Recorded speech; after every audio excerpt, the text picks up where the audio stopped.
24-এর লোকসভা নির্বাচনে তুমি, সৃজন, দীপশিতা, প্রায় প্রত্যেক প্রমিনেন্ট মুখ তারা তো লোকসভায় টিকিট পেয়েছে, যেটা বাকি পার্টিগুলোর একজন দুজন খুঁজে পাওয়া যাবে, কিন্তু সিপিআইএম এর সেই সংখ্যাটা তো বেশি ছিল। এটি তো আমার যন্ত্রণা অরিজিৎটা। সিপিআইএম পার্টিতে লোকসভার ক্যান্ডিডেট কিনা তুমি বিধানসভার ক্যান্ডিডেট কিনা এটা তোমার কাছে ম্যাটার করে না। তাহলে তুমি আমাকে ওখানে কুমিরছানার মধ্যে রাখলে আর মুখটা বেঁধে দিয়ে বলে প্রশ্ন করা যাবে না বাবা। আমার মনে হয় না আমি কোনো তৃণমূল নেতাকে পডকাস্ট করেছি যে সিপিএম সম্পর্কে এতটা সড়গড়। আমি জানি না তুমি এখন অবধি কতটা তৃণমূল নেতা হয়ে উঠতে পেরেছো। আমার মতো অসংখ্য এখনো বামপন্থী আন্দোলনের সঙ্গে যুক্ত আছে, তারা করে।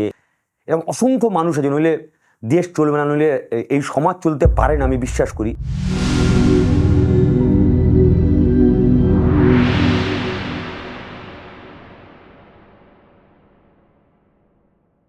এই 24-এর লোকসভা নির্বাচনে তুমি, সৃজন, দীপশিতা, প্রায় প্রত্যেক প্রমিনেন্ট মুখ ইনক্লুডিং সায়ন তারা তো লোকসভায় টিকিট পেয়েছে, যেটা এই শতাংশের হারে অন্য কোনো পার্টিতে পায়নি। হয়তো পেয়েছে, তৃণমূলের দেবাংশু পেয়েছে বা আরো বাকি পার্টিগুলোর একজন দুজন খুঁজে পাওয়া যাবে, কিন্তু সিপিআইএম এর সেই সংখ্যাটা তো বেশি ছিল। এটি তো আমার যন্ত্রণা অরিজিৎটা। সিপিআইএম পার্টিতে লোকসভার ক্যান্ডিডেট কিনা তুমি বিধানসভার ক্যান্ডিডেট কিনা এটা তোমার কাছে ম্যাটার করে না। সিপিআইএম পার্টিতে সাংগঠনিক একটা স্ট্রাকচার আছে, সাংগঠনিক একটা সেভ আছে। সেই সাংগঠনিক স্ট্রাকচারে সবাই হ্যাপি কেন? কারণ তুমি ওই সাংগঠনিক স্ট্রাকচারে অনেক কিছু বলতে পারো। যে কারণে প্রতীকুর রহমানরা হ্যাপি ছিল, কারণ ওরা যে সাংগঠনিক স্ট্রাকচারে ছিল রাজ্য কমিটির সদস্য, ওটাই এনাফ। তার জন্য নতুন করে ওই তোমার কি বলে সকল লোকসভার ক্যান্ডিডেট করার কোনো দরকারও ছিল না। লোকসভার ক্যান্ডিডেট হওয়া মানে তুমি একটু হাইলাইটেড হলে, দেয়ালে তোমার নাম উঠলো, ওটা দিয়ে কমিউনিস্ট পার্টি হয় না। তুমি ওই রাজ্য কমিটির স্ট্রাকচারে ঢুকে গেছো, তুমি জেলা কমিটির স্ট্রাকচারে ঢুকে ওখানে তুমি প্রশ্ন করো, ওটা ডিসাইডিং ফ্যাক্টর কমিটি, ওটাই ডিসাইড করে। তাহলে তুমি আমাকে ওখানে কুমিরছানার মধ্যে রাখলে আর মুখটা বেঁধে দিয়ে বলে প্রশ্ন করা যাবে না বাবা। যা বলবো সেটা চুপচাপ শোনো। আচ্ছা, আমি যদি না শুনি তাহলে ফ্রেমের বাইরে। শুধু কি রাজ্যের ঘটনা, এই দক্ষিণ জেলার সম্মেলন হয়েছে, সম্মেলনে দক্ষিণ চব্বিশ পরগনার নেতা রাহুল ঘোষ আর রতন বাগচি দুজনে অভিন্ন হৃদয় বন্ধু, দুজনের মধ্যে খুব ভালো সম্পর্ক।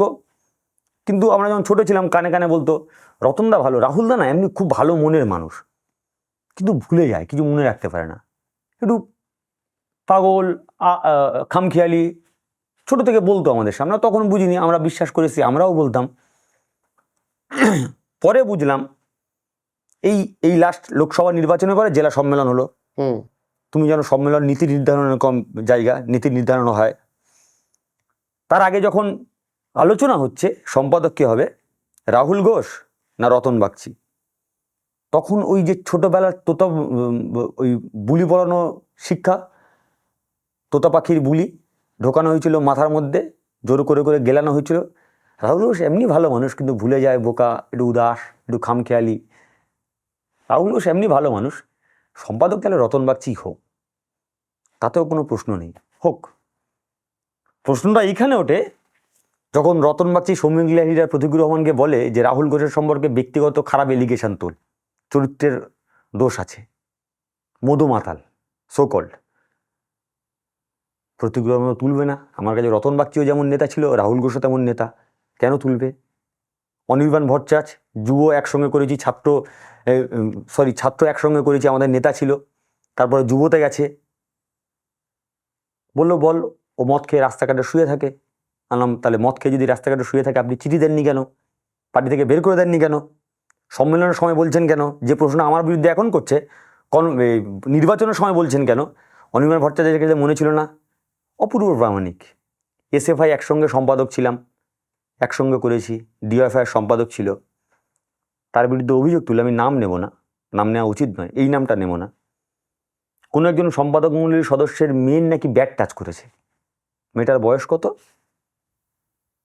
8 বছর। অপূর্ব প্রামাণিকের বয়স কত? তারও একটা ছেলে আছে, তারও হয়তো বয়স, ছেলেটার বয়স হবে 8 কি 9 বছর, হয়তো তার ছেলেটার বয়স হবে। তার বিরুদ্ধে অভিযোগ আনছে, মৌখিক, লিখিত নয় কিন্তু মৌখিক অভিযোগ আনছে, আমার বাচ্চা মেয়েটাকে ব্যাট টাচ করেছে। কোনোদিন আপনি অপূর্ব রহমানের কথা ভাবলেন না? ওর স্ত্রী আছে, ওর ছোট বাচ্চা আছে, ওর উপরে মেন্টাল প্রেশার কি? এই কথাটা আমার মিটিংয়ে গিয়ে বলতে হবে? আমি বললাম আমি তো বলতে পারবো না, সরি, আমি ওদের সঙ্গে মিশেছি, ব্যক্তিগত এলিগেশন কারোর বিরুদ্ধে আমি তো করতে পারবো না, ভালো খারাপ বরং করে বলতে পারবো না। খোকনগুলোর দোস্তিটা যখন লোকসভাতে নির্বাচনে আমি যখন একা লড়াই করছি, যাদবপুর থেকে টাকা, যাদবপুর থেকে ঝান্ডা, যাদবপুর থেকে দেয়াল লেখা সরঞ্জাম পাঠিয়ে দিল, হুম। বললো তোমার খোকন ঘোষের বিরুদ্ধে বলতে হবে। আমি বললাম সরি, বলতে পারবো না। যখন তুমি বলতে পারবে না, এগুলো কারা বলছে, জেলা নেতৃত্ব না রাজনৈতিক নেতৃত্ব? এটাই তো সুন্দর মজা। বলছে জেলা নেতৃত্ব, কিন্তু ঘুড়ি কি এমনি এমনি আকাশে ওড়ে?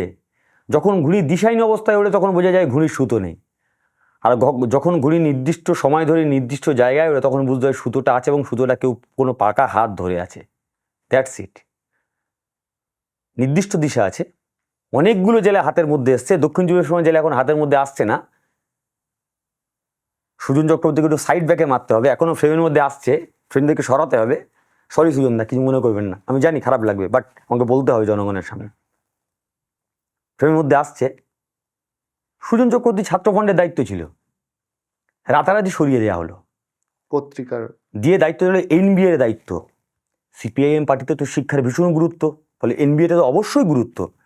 আচ্ছা, তুমি তো এখন পার্লামেন্টারি ডেমোক্রেসির জন্য লড়াই করছো, তুমি তো এখন পার্লামেন্টারি ডেমোক্রেসির মধ্যে আছো। একটা জনপ্রিয় মুখ, যে বাম পরিষদীয় দলনেতা ছিল, এমপি ছিল, এসএফআই রাজ্যের শীর্ষ নেতা ছিল, এসএফআই দেশের অল ইন্ডিয়ার শীর্ষের নেতা ছিল, একটা জেলার সম্পাদক ছিল, সেই লোকটা, তাকে নিয়ে আপনি একটা ঘরের মধ্যে ঢুকিয়ে, কলেজ স্ট্রিটের একটা ছোট্ট ঘরের মধ্যে ঢুকিয়ে বলছো প্রুফ রিডিং কর। প্রুফ রিডিংয়ে কোনো অন্যায় নেই, অবশ্যই করতে পারেন, তার তো আরও 5টা কাজ ছিল, করানো যেত। শুধু কি শিক্ষাটাকে বাঁচানোর জন্য সুজন চক্রবর্তীকে ওখানে দেয়া, না আরেকটু ফ্রেম থেকে ঠেলে দেওয়ার জন্য ওখানে দেওয়া? আচ্ছা ছেড়ে দাও, কান্তি গাঙ্গুলি মন্ত্রী ছিল, হুম হোল টাইমার, তেলের গাড়ি ভাড়ার টাকা জেলা থেকে দেয়, যারা হোল টাইমার হয় যদি গাড়ি ব্যবহার করে টাকাটা জেলা থেকে দেয়া হয়, যেহেতু তারা হোল টাইমার, পার্টির সর্বক্ষণের কর্মী। শেষ বয়সে এসে কান্তি গাঙ্গুলিকে জেলা থেকে টাকা দেওয়া বন্ধ করে দেওয়া হলো, গাড়ির তেলের টাকা। একটা মানুষ সারা জীবন হোল টাইমার হয়েছে, এটাই তার প্রাপ্য, অমীয় পাত্র। বাঁকুড়া, বীরভূম, পুরুলিয়া জঙ্গলমহলে ওই সময় মাওবাদীদের বিরুদ্ধে বুক চিতিয়ে লড়াই করেছে। 1 বছর বাকি ছিল বয়স, রাতারাতি উড়িয়ে দেওয়া হলো সিইসি মেম্বার থেকে, সেন্ট্রাল কমিটি মেম্বার থেকে। কেন? সব বুড়ো সরে যাচ্ছে, কয়েকজন তবু থেকে যাচ্ছে, সরাতে হবে, ফ্রেম থেকে সরাতে হবে। অশোক দা, শিলিগুড়ির অবিসংবাদী নেতা, হুম সেই অশোক দাকে সরিয়ে দেওয়া হলো ফ্রেম থেকে। অশোক দা বাংলা ভাষাও যাত্রা ঢুকছে দার্জিলিং জেলাতে, শিলিগুড়িতে ঢুকছে। অশোক দাস শিলিগুড়ি, লোকে বলে অশোক দাস শিলিগুড়ি, হুম অশোক দাস শিলিগুড়িতে ঢুকছে। স্বাভাবিক, ওখানে লোকাল কিছু পোর্টাল জিজ্ঞেস করেছে সেলিম দাকে, একটা অশোক দা কোথায়, এমনি হয়তো জিজ্ঞেস করেছেন সম্পাদক, অশোক দা কোথায়, অশোক দাকে জিজ্ঞেস করুন, আমি কি করে বলবো? তার মানে বোঝা যাচ্ছে অশোক দার সঙ্গে আমরা সম্পর্ক নেই। আচ্ছা, আপনি তো একটা ফোন করতে পারতেন যে অশোক দা আপনি কোথায়, আপনার জেলাতে বাংলা ভাষায় যাত্রা ঢুকছে, আপনি আসবেন, আপনি থাকবেন, জিজ্ঞেস করেছিলেন অশোক দাকে? আসলে ফ্রেম থেকে সরাতে হবে, এটা শুধুমাত্র ফ্রেম থেকে সরানোর প্রশ্ন না, প্রশ্ন করলেই ফ্রেম থেকে সরাতে হবে। উপরে বয়স্ক হলেও সরবে, আর তলায় ইয়ং জেনারেশন হলেও সরবে। ফ্রেমের বাইরে কাউকে স্পেস দেওয়া যাবে না। আমার মনে হয় না আমি কোনো তৃণমূল নেতাকে পডকাস্ট করেছি যে সিপিএম সম্পর্কে এতটা সড়গড়। আমি জানি না তুমি এখন অবধি কতটা তৃণমূল নেতা হয়ে উঠতে পেরেছো, তবে প্রথম দিন তোমার এই যে তৃণমূল কংগ্রেসের তোমার যে যোগদান, আজকে সাধারণ কর্মীদের সাথে অভিজ্ঞতা কেমন হলো? তৃণমূল কংগ্রেসের কর্মীদের সঙ্গে হ্যাঁ। বিশ্বাস করো আমি এটা স্বপ্নেও ভাবিনি, সত্যি আমি স্বপ্নেও ভাবিনি। আমার ফোনটাই এখনও রাত আসছে, তোমার সঙ্গে যখন কথা বলছি, যখন বসছি তখন 1:30 বাজে, যখন বসছি তার আগে পর্যন্ত ফোন, হোয়াটসঅ্যাপে মেসেজ, মেসেঞ্জারে মেসেজ, অসংখ্য ফোন করছে বিভিন্ন জায়গায়, কেউ কাউন্সিলর, কেউ প্রধান, কেউ সভাধিপতি, কেউ পূর্তের কর্মাধ্যক্ষ, কেউ কোনো ব্লকের সভাপতি, অসংখ্য কোত্থেকে নাম্বার পাচ্ছে আমি জানি না, অসংখ্য ফোন আসছে।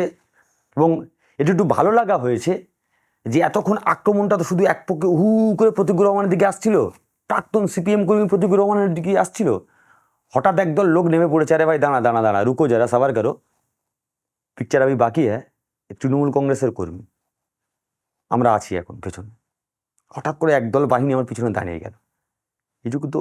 এবং যেভাবে ফোন আসছে, যেভাবে আন্তরিকতার সঙ্গে বলছে আমরা ভীষণ খুশি, হুম। এবং প্রকাশ্যও বলছে যে এই প্রথম দল বদলি কোনো নেতাকে দেখে আমরা খুব খুশি হলাম, প্রকাশ্যও বলছে অনেকে। বাড়তি ভালো লাগা দেয়, বাড়তি অক্সিজেন দেয়। বোধহয় এই দলটা করতে পারবো, এই কর্মীদের ভালোবাসাতেই বোধহয় করতে পারবো। দেখো, প্রতীকুর রহমানরা কোনোদিন ফুটেজের লোভী নয়। প্রতীকুর রহমানরা, আমি বলছি, আবারও বলছি, ব্যক্তি প্রতীকুর রহমান নয়, প্রতীকুর রহমানরা আমার মতো অসংখ্য এখনো বামপন্থী আন্দোলনের সঙ্গে যুক্ত আছে, তারা করে। আমার মতো অসংখ্য এমন কর্মী আছে হয়তো যারা বিজেপি করে, আমার মতো অসংখ্য এমন কর্মী আছে আমার মতো মেন্টালিটি হয়তো যারা তৃণমূল কংগ্রেসটা করে, অন্য কোনো রাজনৈতিক দল করে।